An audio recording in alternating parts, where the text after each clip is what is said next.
పైసా పైసా అన్నాడు గదనే నిన్ను గన్న నాన్న, ఆఖరికి కురిసేది ఆటన సిక్కల ఆనా.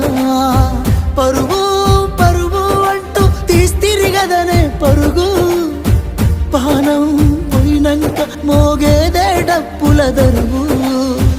ఉండదనికే హాని పిల్ల పాపాలతోని, హాయిగా బతుకేను వందేళ్ళు. నువ్వు పువ్వులు అల్లుకొని పోతున్నవే అత్తగారింటికి, నే పువ్వులు జల్లుకొని పోతున్ననే కాలే తాటికి. నువ్వు